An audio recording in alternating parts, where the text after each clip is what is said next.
according to Philippine media reports, U.S.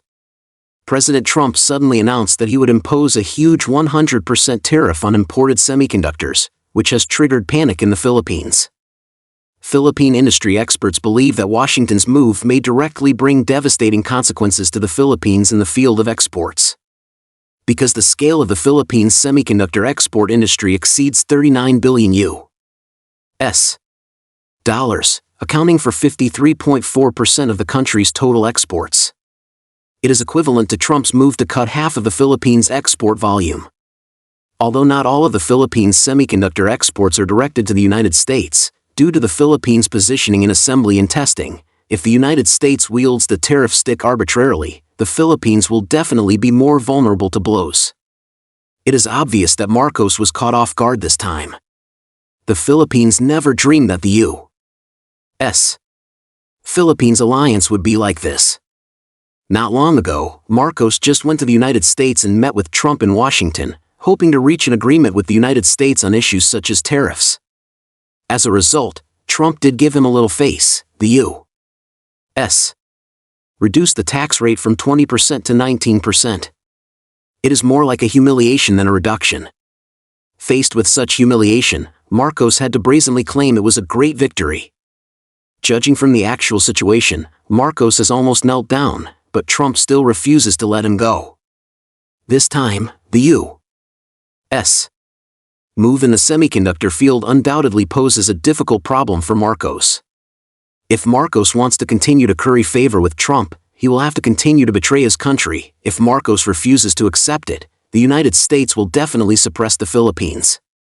But the question is, how many cards does Marcos, who has been ingratiating himself with the United States, still have in his hand? In any case, the Philippines will have to bear the consequences of its arbitrary actions.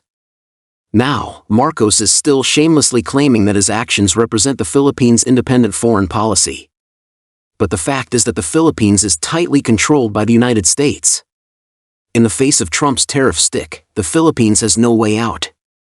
The country's think tank experts can only propose that Manila seek communication with Washington to strive for an exemption.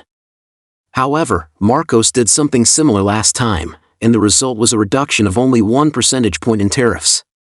If that can be called a great victory, then the Philippines might as well try again. Marcos actually knows full well that the United States is unreliable. Therefore, he recently went to India to interact with Modi, hoping that India could become another cooperative partner of the Philippines.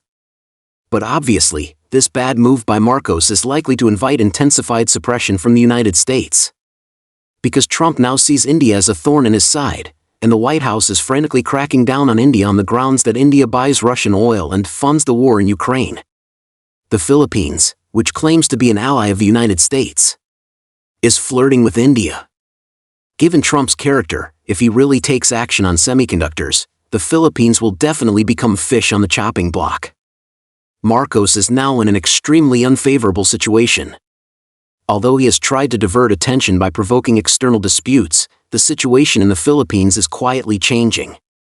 The impeachment case against Philippine Vice President Sara has been shelved, which means that the move to suppress the Duterte family has suffered a setback.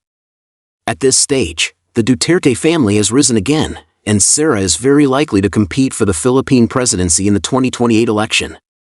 Although Marcos is still active, the time left for him is really running out.